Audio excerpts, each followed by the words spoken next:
Boa noite, ouvinte do Gato da Madrugada. Espero que você esteja bem. E caso não esteja, que esse vídeo possa te ajudar de alguma forma. Hoje eu trago para vocês mais um conto de H.P. Lovecraft. O conto de hoje é Dagon. Me acompanhe nessa leitura. Estou escrevendo isso sob uma forte pressão mental, visto que à noite eu não mais existirei. Meu suprimento de droga, unicamente o que torna a vida suportável, está acabando, e completamente sem dinheiro, não posso tolerar mais a tortura, e me jogarei da janela deste sótão abaixo na rua sórdida. Não suponham por minha dependência de morfina que sou um fraco ou um degenerado. Poderão julgar quando tiverem lido essas páginas rabiscadas apressadamente, embora nunca possam perceber integralmente por que motivo tenho a necessidade do esquecimento e da morte. Foi em uma das regiões mais abertas e menos frequentadas do amplo Pacífico que o paquete, no qual eu era comissário de bordo, caiu vítima de um ataque naval alemão. A Grande Guerra estava nesse tempo logo no começo, e as forças navais dos Hunos não tinham decaído completamente até sua posterior degradação. Dessa maneira, nosso navio tornou-se um prêmio legítimo. Enquanto nós, de sua tripulação, éramos tratados com toda a integridade e consideração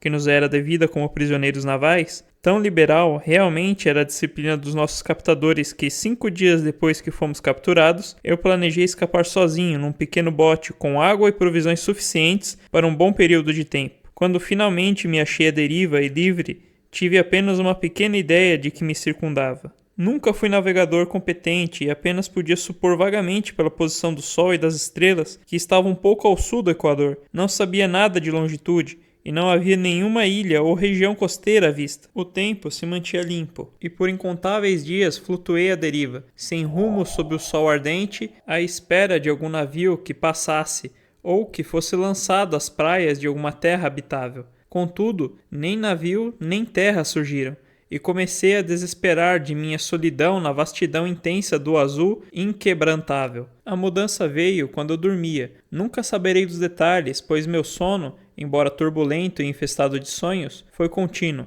Quando finalmente acordei, foi para me perceber sugado por uma vastidão viscosa e infernal de lama preta, que tanto que pude ver, se alargava ao meu redor em ondulações monótonas, e na qual meu bote adentrou alguns passos adiante e encalhou. Embora se possa perfeitamente imaginar que minha primeira impressão seria de surpresa perante uma mudança de cenário tão inexplicável e inesperada, fiquei na realidade mais aterrorizado que surpreso, pois havia na atmosfera e no solo apodrecido um caráter sinistro que me gelou até os ossos. A região era pútrida, cheia de carcaças de peixe em decomposição e de outras coisas indescritíveis, que vi projetando-se do lodo repelente da superfície interminável. Talvez eu não devesse esperar comunicar com simples palavras o indizível horror que pode habitar no silêncio absoluto e na imensidade estéril. Não havia nada ao alcance da voz e nada à vista, exceto uma vasta extensão de lama preta. A inteireza absoluta do silêncio e a homogeneidade da paisagem me oprimiam com um medo nauseante. O sol descia ardente de um céu que me parecia quase negro por sua ausência de nuvens, e era como se refletisse o pântano tinto de preto sob os meus pés. Enquanto me arrastava dentro do bote encalhado, inferi que apenas uma hipótese poderia explicar a minha situação. Algum vulcão inaudito emergiu. Uma porção do solo oceânico deve ter sido lançada à superfície, expondo regiões que por incontáveis milhões de anos dormiam ocultas sob as profundezas insondáveis das águas. Tão vasta era a extensão da nova terra surgida sob meus pés, que eu não podia detectar o mais tênue rumor das ondas do oceano. Forçasse meus ouvidos quanto pudesse, sequer havia ave marítima investindo sobre as criaturas mortas. Fiquei pensando e refletindo durante horas sentado no bote, que inclinando-se de lado, proporcionou uma leve sombra enquanto o sol se movia pelos céus. À medida que um dia avançava, o terreno perdia um pouco de seu caráter pegajoso, parecia secar suficientemente, de modo a favorecer um percurso breve. Naquela noite mal dormi, e no dia seguinte abasteci-me de um fardo com comida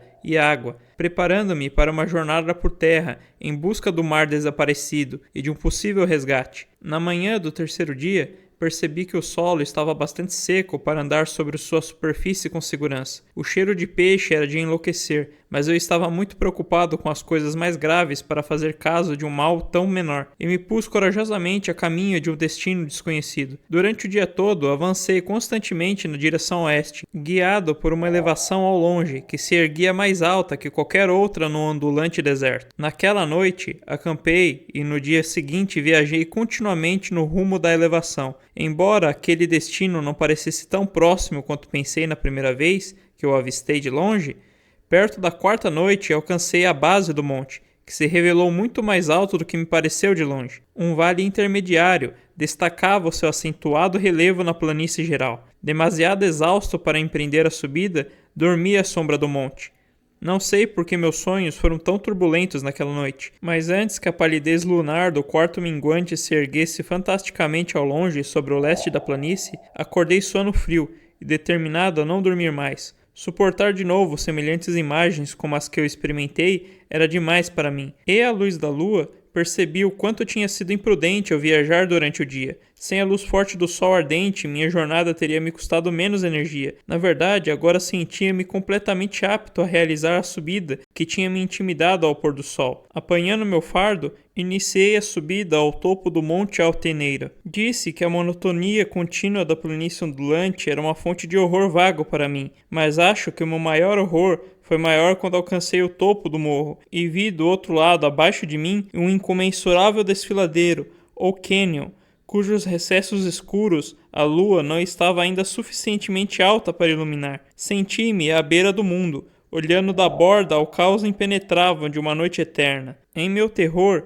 perpassou uma reminiscência curiosa de O Paraíso Perdido e a ascensão horrenda de Satanás, dos reinos disformes da escuridão. À medida que a lua avançava no céu, comecei a ver que as escarpas do vale não eram íngremes como tinha imaginado. As saliências e projeções de rochas ofereciam apoios perfeitamente confortáveis para descer, e depois de uns 100 pés, o declive diminuía gradativamente. Impelido por um impulso que definitivamente não sou capaz de analisar, arrastei-me com dificuldade pelas pedras abaixo e, alçando o declive inferior mais brando, parei fitando dentro das profundezas estígias, onde a luz ainda não tinha penetrado. Imediatamente minha atenção foi apanhada por um objeto enorme e peculiar que se erguia abruptamente no declive oposto, a umas 100 jardas diante de mim. Um objeto que brilhava nitidamente aos raios recebidos. Havia pouco da lua ascendente. Logo me convenci de que era simplesmente um bloco gigantesco de pedra, mas estava ciente de uma impressão distinta que me dizia que seu contorno e posição não eram inteiramente obra da natureza. Um exame mais atento me arrebatou com sensações que não sou capaz de expressar. Não o bastante seu tamanho colossal e sua posição no abismo que se formara no fundo do mar, quando o mundo era jovem, percebi que o estranho bloco era sem dúvida um monolito perfeitamente talhado, cuja massa bruta tinha recebido a mão artesanal e talvez o culto de criaturas vivas e pensantes. Ofuscado e amedrontado,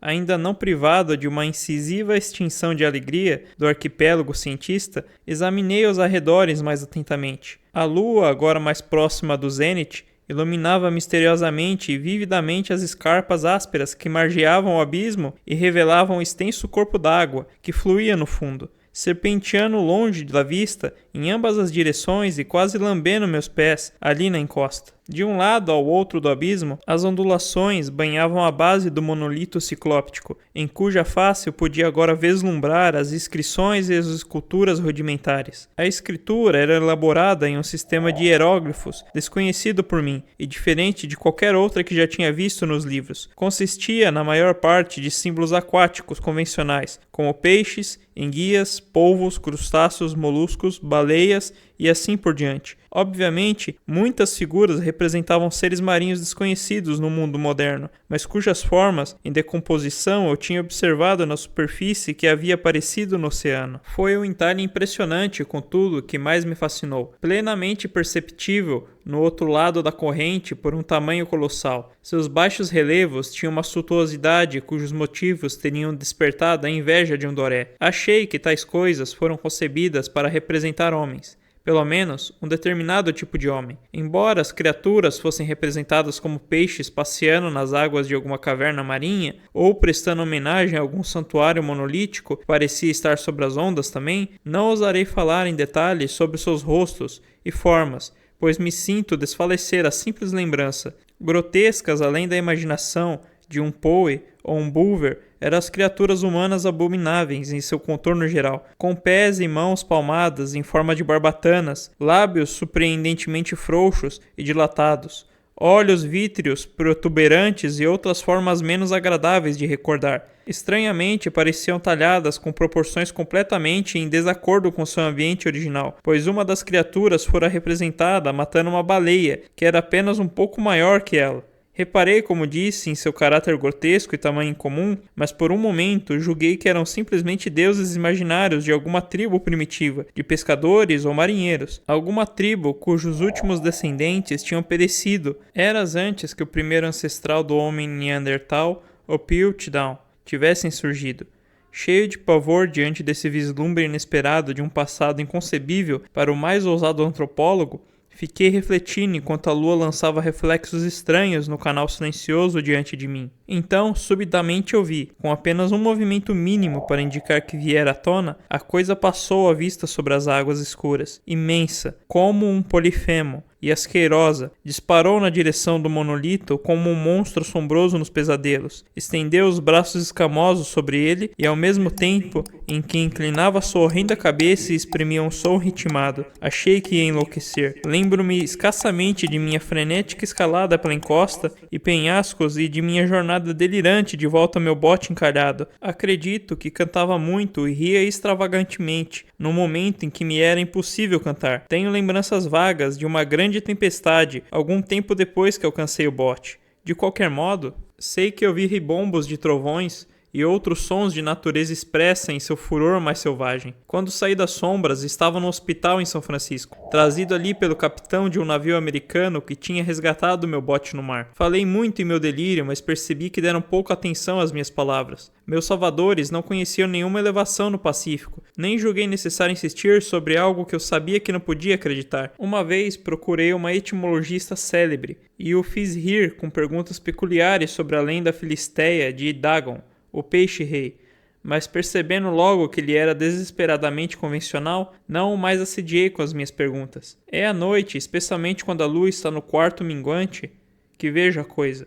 Experimentei morfina, mas a droga fornece apenas um alívio transitório e me arrasta à dependência como um escravo sem esperança. Portanto, agora tendo escrito com uma narrativa completa para mais informações ou divertimento desdenhoso dos meus semelhantes, estou para colocar um ponto final em tudo isso. Sempre me pergunto se tudo não poderia ter sido uma pura ilusão, uma mera fantasia febril, enquanto eu, exposto ao sol ardente, delirava no bote aberto depois de minha fuga do navio de guerra. Pergunto-me isso, mas sempre vem diante de mim como resposta uma visão horrenda vívida. Não posso pensar na profundidade do oceano sem estremecer diante das coisas desconhecidas, inomináveis, que devem nesse mesmo instante estar rastejando e patinhando em seu leito viscoso, adorando seus ídolos de pedra antigo e levantando suas imagens detestáveis em obeliscos subaquáticos de granito molhado. Sonho com o dia em que eles deverão erguer-se das enormes ondas e arrastar com suas garras fétidas os vestígios da humanidade débil, exaurida pela guerra. Um dia em que a terra deverá submergir e a escuridão do fundo do oceano emergirá, em meio a uma balbúrdia universal. O fim está próximo. Ouço um barulho à porta, como de algum corpo imenso e escorregadio que se esfrega contra ela, e ele não me encontrará. Deus, aquela mão, a janela, a janela. Obrigado por ouvir até o final. Curta e compartilhe para apoiar essa iniciativa.